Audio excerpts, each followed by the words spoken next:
I grew up on a family farm. My dad also had an ag equipment business in Clemens City, and so agriculture and business was always just something I liked to be around and was interested in. As I got to my senior year, I decided, well, maybe I'll visit Huntington and see what it has, do a 2-year associate's degree in accounting, and go home and farm. That was my plan. And we made our visit to Huntington that day, and just getting back in the car, and my mom and I looked at each other and was like, that's where I'm supposed to be. I always tell people in my first 2 years at Huntington, really in the first year at Huntington, they did what a liberal arts college is supposed to do. They enlightened me and really made me see that maybe there was something else that God had for me that wasn't going home and farm. So I immediately changed from a 2-year degree to a 4-year degree during economics and accounting. And just really had a passion for business.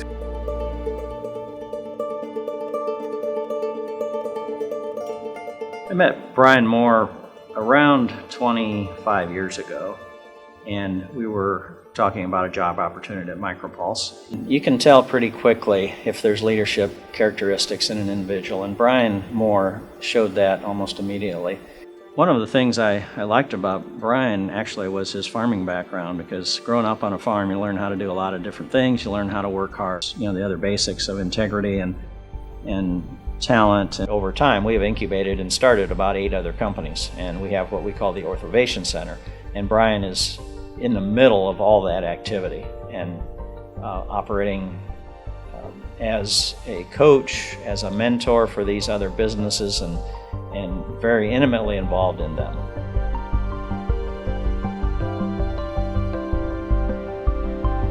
I met Brian Moore on an interview there at Micropulse, and was just blown away by the type of person that he was, character, integrity, the way that he led his organization and the people that reported to him.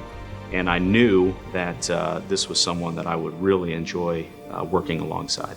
I saw in Brian just a really unique ability to build a relationship.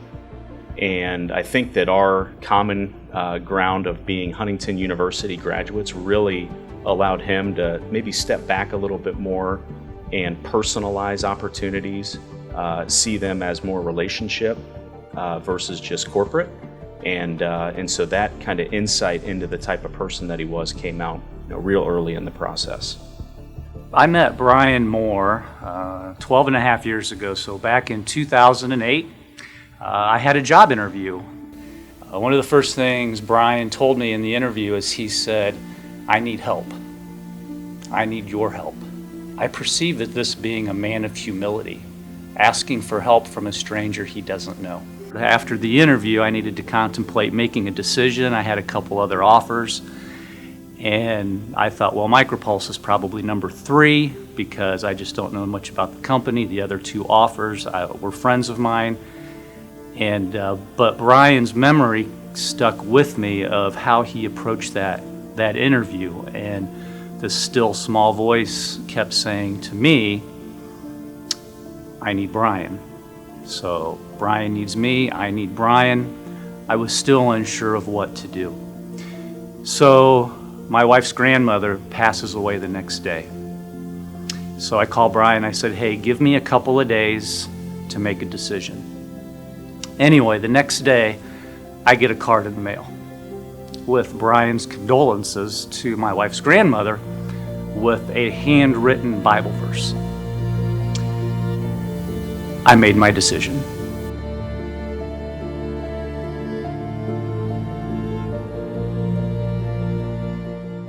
Brian Emmerich had invited me into Micropulse to do some consulting, and Brian Moore was in the very first meeting to see whether I would be a good fit, he and 2 other people. And I knew immediately that there was a real great connection. If there was one word that would describe him, it would be genuine. There is no line between his seeking the Lord with all of his heart, soul, mind, and strength, and loving the Lord and loving his neighbor as himself. I really do see Jesus Christ working in him. Brian has served in almost every capacity at the church, and He has a heart for children. He's taught elementary school children. He has led our denomination's, our region's summer camp program for a number of years, and has done a tremendous job with 350 campers and staff of over 400. He's just a very compassionate, caring person who wants to see the lives of children changed and committed to Christ. I've been involved with the children's camp since 1993. I'm not a children's ministry guy. I'm not. I love being around kids. I like playing games. I like going to camp. Camp's an awesome place to be. And 2001, they asked me to be the director, and have been ever since. As we were moving something out of his trailer, I just simply was prompted by the Lord to say, Brian, if you had someone in your life that you needed to call in the middle of the night, 2 o'clock in the morning because of a crisis, who would that be? And he paused for a few minutes and he said, it's interesting you said that, because I feel like the Lord has laid that on my heart. And I said, I feel like we need more of that. And so together, we started following the Lord, and that developed a relationship that has become not just really good friends, but accountability partners, and things that have helped us walk through things in life that every man usually runs into. What we realized that we didn't understand then was the Lord is working in that specifically to start to mold and help us develop what He was telling us. And so He would oftentimes speak through each one of us into each other's lives. My prayer and my desire is through my interactions and my priorities and what things are, and how I live life and how I lead people and how I set expectations, that it'll make them to ask the question, what, do you apply that same theory to all parts of your life? Well, that's the door you want opened up. I believe you act the way that Christ wants you to act, and you really shouldn't have to tell anybody anything about what you believe. You should be able to see it in your day-to-day interactions.